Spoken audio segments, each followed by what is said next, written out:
Hello and greetings. This is Train Time, the podcast, and it really is train time, even here in the United States. I'm Karen Christensen, and I started the Train Campaign, a project of the Barrington Institute, in 2011. I began recording interviews with politicians and train activists in 2017, most in the U.S., but sometimes looking to projects in other parts of the world. I hope you'll subscribe to Train Time and also send me your questions and suggestions. And visit our YouTube channel, Train Campaign, for some great interviews and amazing historical footage. Hello, it's Train Time again, and I'm Karen Christensen, your host, with Matt Silber, who has quite a tale to tell us about his adventures traveling by train in New England. And just keeping in mind that not everyone who listens to this will know our geography. So Matt will explain, but he's also written a very detailed piece. So thank you for that, Matt. I loved he actually then rates each train he took. I love it. It was funny because I wasn't sure how I was gonna record the experience. I definitely wanted to, and I ended up doing both a video and a little article, and everywhere I went, I pulled out my notes app, which I have here, I can, and this is how long it was. Because everywhere I went, I was writing stuff down. So really, like, I ended up having to shorten that article a little bit just because I wrote so much just Wow. in the moment, kinda cataloging everything. And how interesting. Because just, this is your show. Explain to people how you decided to do it, what you're trying to sort of test or prove to yourself, and then to, convey obviously to your Yeah. friends, family, and fans. Yeah, I mean, I would love to talk about it because, yeah, like, to to answer your second question, what am I trying to convey? I mean, we've talked before about how passionate I am about and how passionate you are. That's why we connected about expanding rail accessibility and especially, regional rail network here in Mhm, America, bringing it up to speed, so to speak, with the rest of the world, or well, a lot of other mhm. countries. I don't want to say the rest Yeah, of the world, yeah. everybody, but especially countries in Europe, China, which we've spoken about before, which I know you're going to tell us about more later. And I just wanted to explore for the sake of comparison, which is going to be why it's going to be nice to hear from you in a minute, what it was like to try to do train travel for its own sake and to show people how, train travel is often not really considered when people think about going from place to place or Mm, traveling. Like we have road trips, which are so much fun. I love a good, driving down the open road. Me and my wife are planning one in the Southwest in February, which is gonna be a lot of fun.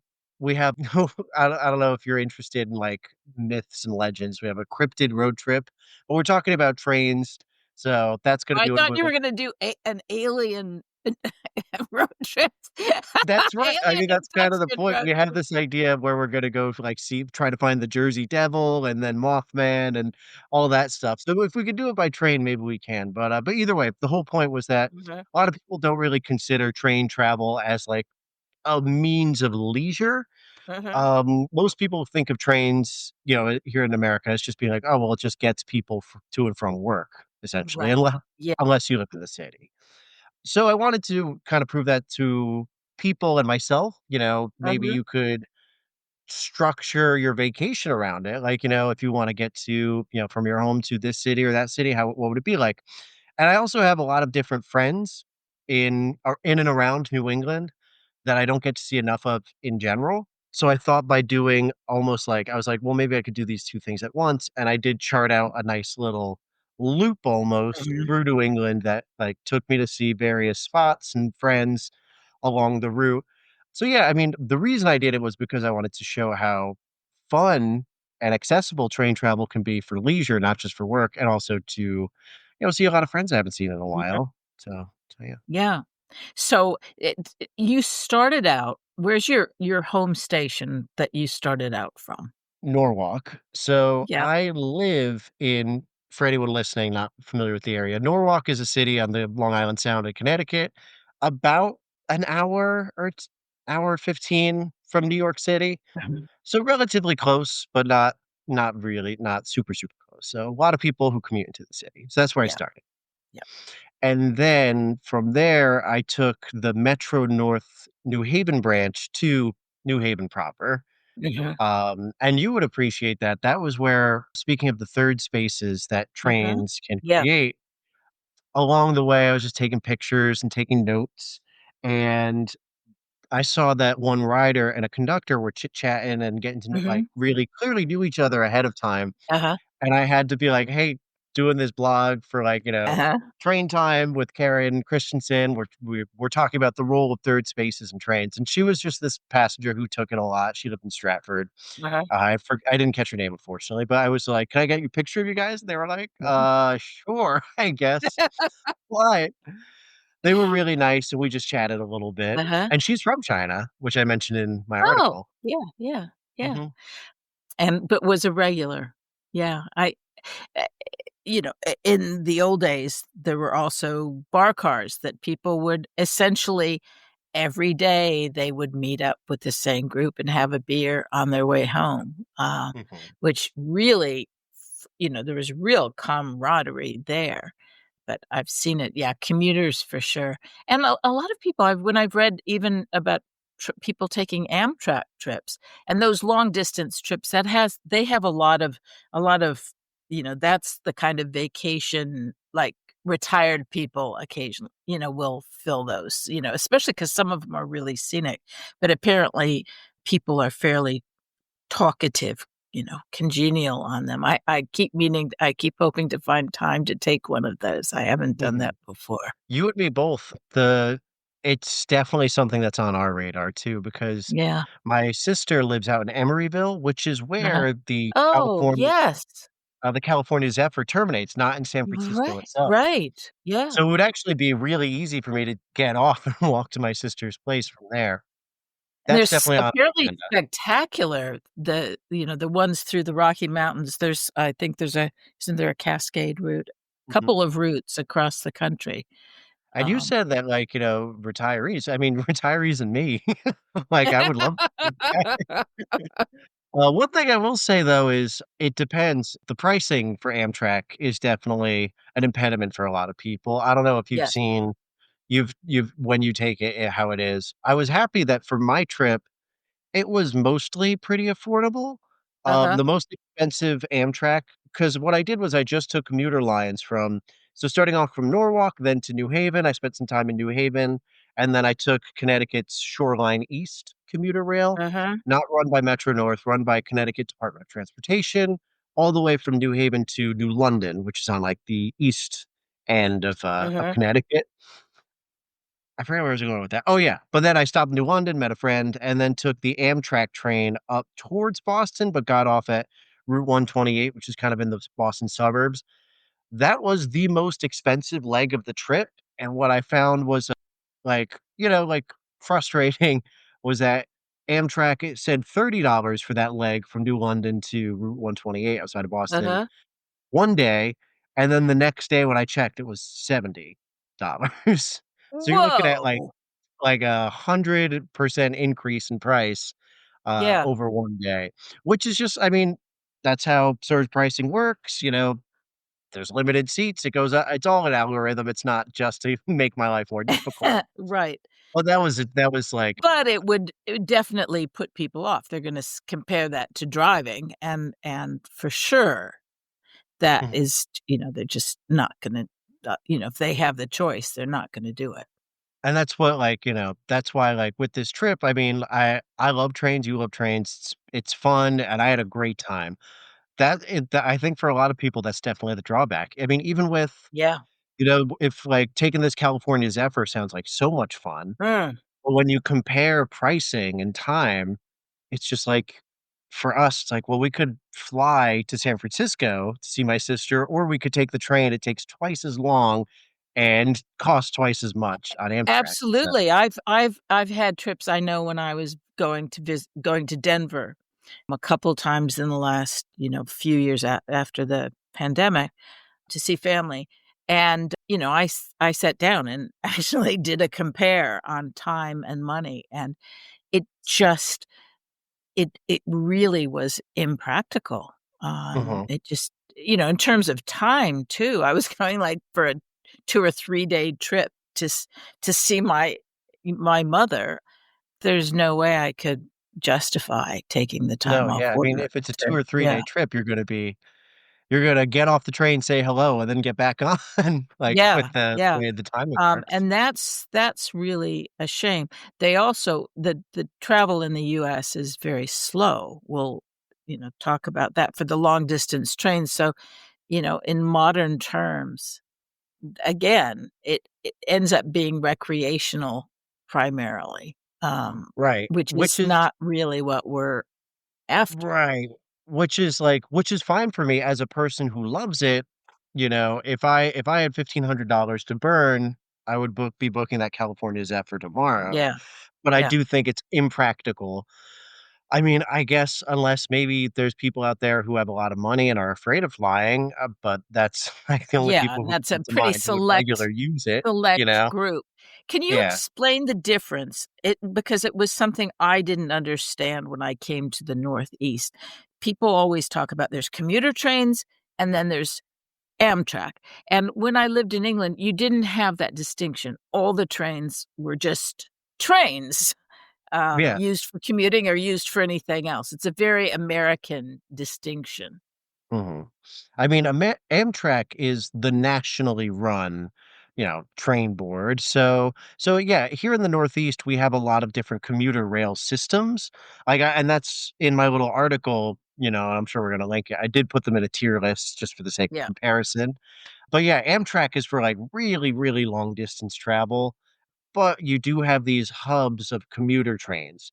So, like, for example, around New York, you've got the Metro North lines, you've got, the Hudson line, the Harlem line, and then the New Haven line, which was what I took on the Mm. first leg. And those don't go as far as Amtrak. So basically, like, those are, they're centered around one hub. And Boston is the same way. They've got the MBTA, Yes. which I also rode.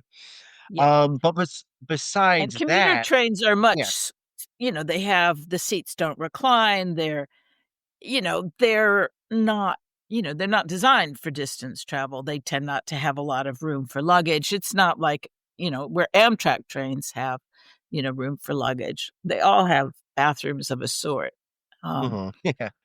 I but mean, the commuter line rails have bathrooms too. The quality, yeah, yeah. it's not it's a And bit up in some the air. Amtrak trains are pretty comfortable. They're all super old-fashioned looking to my mind, but, Mhm, they are. um, but but I remember I took one to see the pop-up rail in Western Pennsylvania, I happened to get some old train carriage that had, like it was like being in first class and on a plane. It was these Mhm, huge, very spacious that was interesting, but, yeah. you would not on commuter rail, you're more like in a modern, economy class on a plane where you're just, sitting really Yeah. just you can't Oftentimes, move. yeah, definitely. And, Um, like, what the yeah, Amtrak does have, like you mentioned before, is it has, like, a cafe car. So, when I yes. took it, it was very nice to be able to, like, hop on, Uh-huh. grab a snack and a beer, and then meet some other friends. Commuter rail, unfortunately, no more bar cars, which is too bad. Right, right. So you went to Boston. W Yeah, so what I oh, did was I went from New Haven to New London, and then from New London to Route 128. So the yep, Amtrak line runs from Providence or from, excuse me, New London, Connecticut, through Providence up to Boston, and then I believe beyond, like, into New Hampshire and up to uh-huh, Portland, I think. mhm. I didn't go all that way. At Route 128, I got off, and my friend Colby, who lives around there, a couple towns over, he picked me up. He and his wife put me up for the night. My wife, Emma, who could not be convinced to come on the whole train journey with me, she came and met up with us there because they were old friends. And, so then we spent the night there. Next Uh-huh, day, I then took Massachusetts commuter rail into Boston. I got on the MBTA to Boston to uh-huh, see some other friends. mhm, Mhm. mhm, and I will say Matt's put a nice map in his we'll link to that so you can see if you're Yeah. not clear about where he was where he was in New England, Mhm. and then you And I headed thought about west, right? so Yeah, yep, and then I thought so, like, we had discussed a little bit, I thought I might take Lakeshore Limited, which you wrote about in an earlier Yeah. piece that it's closed down, so they have a connecting bus instead. So I thought about taking that all the way to Albany, seeing another cousin, then taking the Amtrak down to New York City, and then coming back up and making it a whole big Uh-huh. loop. Decided that would just be impractical, so I took the Amtrak Mhm. connecting bus to Springfield, Mass, which looks really nice. I wanted to spend more time there. Uh-huh. Then took another Amtrak train down to Hartford, Connecticut, and then for the last leg, I took an Connecticut commuter rail Hartford line train Mhm. down to New Haven again, and then back to Norwalk. So Uh-huh. it was more like a spoon shape instead of Uh-huh. a complete circle, but yeah. Uh-huh. Mhm. And as you went along, so tell us your best experiences and then the things that you felt could be improved. Great question. That's so best experience, I rated the I'm actually gonna do best, surprisingly good, and then bad, if that's Yeah. okay, because the Yeah. best Yep. experience was Shoreline East in Connecticut. They Uh-huh. had the older rolling stock, so the cars, like you said, for Amtrak were very old-fashioned. They have to Uh-huh. be from, like, the '70s or '80s or something, Uh-huh. but I love them because they had, most commuter line trains, they just kinda face one direction, but these actually had sections where you have a bench and a table and another bench, Mhm. which I like just because they make it really easy, especially for friends, travelers who are traveling Yeah. together to sit, Yeah. bring food, get comfortable. Like you said, a lot of the commuter line trains, the modern New Haven line ones, they have outlets and stuff like that, which are really nice, but I don't think they're really designed to be that sort of amenable for people to Yeah. spend time together and just chat Yeah. Yeah. aboard the Yeah. train. Yeah. That was, I think, my favorite line, and the views were Yeah. just spectacular. Great views of Long Right. Island Because the Sound. You shoreline. Yep. Yeah, it was really beautiful, and all the stations were really modern and stuff, so I really like Shoreline East gets Mhm. A plus, S tier for me for sure. Uh-huh. The most surprisingly good part was the Amtrak connecting bus, because Lakeshore Oh. Limited Oh, trains are not running, and I was like, "I guess I'll take the bus," yep. and, I wasn't expecting much. They It was comfortable. I mean, the views were the highway, so, like, Yeah. if you've ever Yeah. been on an interstate before, that's what it looked like. But the seats were comfortable, and the Amtrak staff did a great job trying to make people feel comfortable and welcome. They made announcements, they brought waters and snacks down the aisle, so Amtrak, Wow, I'm great job. pleased because I actually have to go to I'm going to Cambridge in, early October and also in February, and who knows if it'll be the train will be operating again, so that's good news for me. Thanks for testing that Definitely. out Yeah, because I was feeling apprehensive. happy to share the good news. It was and my expectations were low, so maybe I was just like, "Wow, this is not terrible." So, like, maybe I'm, like, Yeah. overselling it a Uh-huh. little bit, but Uh-huh. I Uh-huh. liked it. Uh-huh. I would Great. say, though, I'm sorry to say, I love Connecticut, very proud Connecticutian. Hartford line was the was the worst of them all Oh, so in a tell us about commuter what rail. happened there. Oh, it's funny how you say tell us what happened. It was not a big deal. The only Uh-huh. problem with the Hartford line was that, the cars were kinda not really well maintained. They're kinda dirty, like, where I was Uh-huh. sitting, like, I literally wiped Yeah. the film Yeah. of, like, dust off the windowsill, Yep. and all the windows were really fogged up for some reason. Uh-huh. I don't know, like, all of them were, like, I don't know if that was from people touching them a bunch, but anyway. And then the views were just not that great either. Uh-huh. The train itself was on time, so that was fine, and the stations along the route between Hartford and New Haven were new and were modern and stuff, so the Mhm. stations were cool, but the train itself left a little bit to be desired. Uh-huh. I'd like to see Hartford Line do a little better. Mhm. And what about the timing on your trip? How reliable were the trains? So, great question, and last bad thing I'll mention was that all of the trains were extremely reliable, all of them were on time, even the buses were almost to a T. We hit some traffic and they still made their stations in time, so that was really impressive, but worst one was Amtrak. When I went from New London to Route 128, Uh-huh. because I was there with a friend, we were grabbing lunch and a drink, and then I get a text saying like, "Hey, your train to Route 128 is gonna be 15 minutes late." And we're like, "Oh, okay, no big deal, like, we'll just hang out a little longer." And then we get another text, "Your train's gonna be 15 more minutes late." It's like, "Okay, like, I guess we'll just keep waiting here a little longer." And then we got a third text. So my train was delayed 3 times. Ended up being about 45 minutes to an hour after when they were supposed to And that's arrive. not a very long train trip that you were waiting for either. And yes, and that's people will probably hear that. People who are more interested in cars will be like, "See, well, that Uh-huh. stuff doesn't happen when you drive." And I would counter by saying, "Well, you can hit traffic. Traffic can be unexpected, it can be Oh, similar." yeah, yeah, But that was definitely the worst thing where it was just like, yeah, it was nice that Amtrak kinda kept us in the loop. It would have been nice if they were more accurate, so I would rather have just one message saying we're gonna be 45 minutes late rather than, yeah. here's 3 messages saying we're 15 minutes late, and It I don't know doesn't when it's gonna be another 15 or this it's is a the little real one. right, and you wonder who's in charge? Who I mean, what's happening when that Yeah, yeah, yeah, you yeah, wonder, like, how can like, do you keep hitting different delays, or is right. there something, like, that, like, happened before and you thought you'd anyway, so Yeah, Amtrak, yeah, so work on that, but yeah, otherwise, the train the like you said, the Amtrak cars were extremely comfortable and yeah. really homey and just nice, so, yeah, Yeah, like a yeah. first class So it plane was ticket. a good experience. All right, we're gonna link to Matt's rather lengthy but quite wonderful tour, where you can go right along with him on this, and we hope it'll encourage other people to try out different lines and to, what actually, the fact that you stop and see your friends along the way. I mean, you're really an advocate for train travel. Yeah, And and it yeah, was well, it was like connection, like what we're yeah, talking about, yeah, like we've yeah, talked about, the opportunities the trains afford that connection, so that was yeah, kind of the heart of it for sure, so yeah. listeners, look it up, start exploring train lines near you, see what you can find. Great.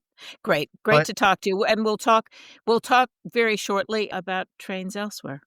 Thanks a lot, sounds good. Matt. Thank you for joining us at Train Time. Be sure to subscribe to our Substack newsletter, and remember, you can get our podcasts on your favorite player, including Apple and Spotify, as well as on our YouTube channel.